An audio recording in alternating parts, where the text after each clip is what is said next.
Alright, I'm going to be reading from the Private Oral Exam Guide. I'm going to be in Chapter 5, Cross-Country Flight Planning.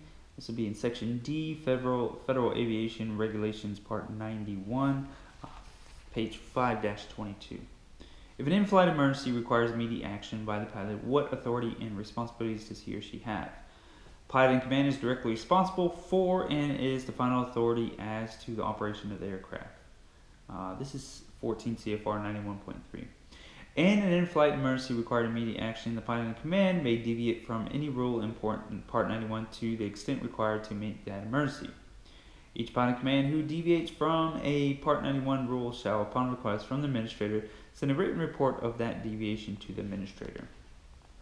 Number 2. What restrictions apply to pilots concerning the use of drugs and alcohol? No persons may act or attempt to act as a crew member of a civil aircraft within 8 hours after the consumption of any alcoholic beverages, while under the influence of alcohol, while using any drug that affects the person's facilities in any way contrary to safety, or while having an alcohol concentration of 0.04% or more in a blood or breath specimen. Number 3, is it permissible for a pilot to allow a person who is obviously under the influence of intoxicating liquors or drugs to be carried aboard an aircraft? No. Except in emergency, no pilot or civil aircraft may allow a person who appears to be intoxicated or who demonstrates by manner or physical indications that the individual is under the influence of drugs, except a medical patient under proper care, to be carried in that aircraft.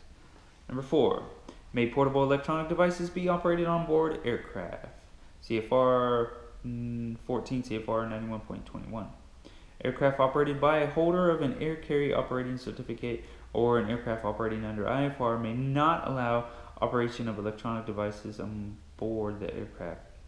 Exceptions are portable voice recorders, hearing aids, heart pacemakers, electric sabers, or other devices that the operation of the aircraft has determined will not cause interference with the navigation or communication system of the aircraft on which it is to be used.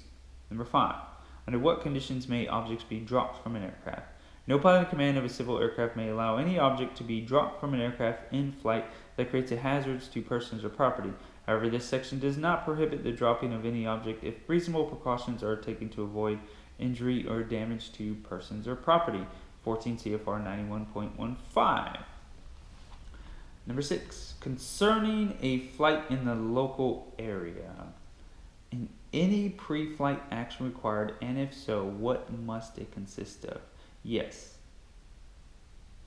Pilots must familiarize themselves with all available information concerning that flight, including runway links at airports of intended use and takeoff and landing distances, data under existing conditions. Number 7. Pre-flight action as required by regulation for all flights away from the vicinity of the departure airport shall include a review of what specific information. For a flight under IFR or a flight not in the vicinity of an airport, weather reports and forecasts, fuel requirements, alternatives available if the planned flight cannot be completed, any known traffic delays of which the pilot in command has been advised by ATC, runway links of intended use, takeoff and landing distances. Number 8.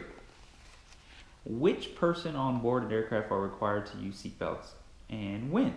Each person on board a U.S. registered civil aircraft may occupy an approved seat or berth with a safety belt, and if installed, shoulder harness properly secured about him or her during movement on the surface, takeoff, and landing.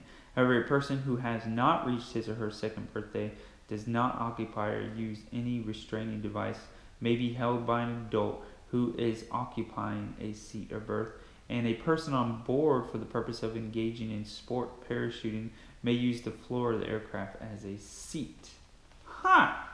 Number 9. What responsibility does the pilot in command have concerning passengers and their use of seatbelts? No pilot may take off a U.S. registered civil aircraft unless the pilot in command of that aircraft ensures that each person on board is briefed on how to fasten and unfasten the person's safety belt and shoulder harness if installed.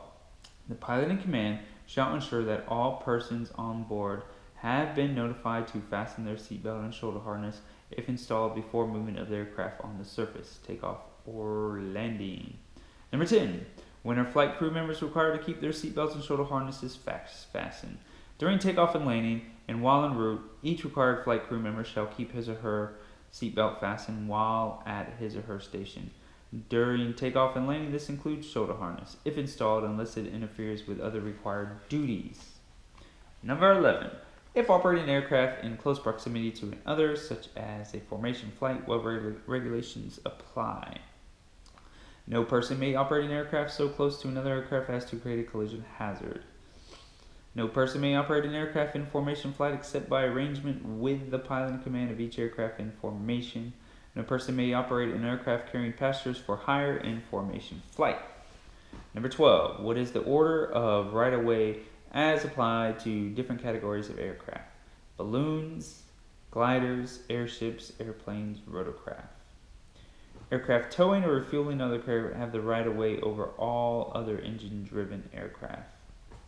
Remember, BGAR, B-G-A-A-R, big R.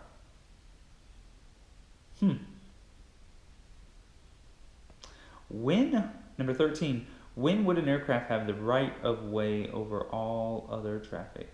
An aircraft in distress has the right-of-way over all other traffic. Number 14, state the required action for each of the aircraft confrontations, same category below. Converging, approaching head-on, or overtaking. Converging aircraft on right has the right-of-way.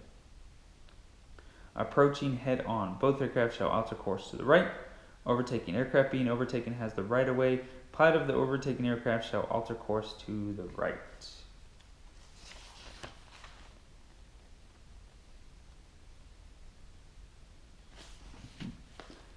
Number 15. We'll hold off here on number 15.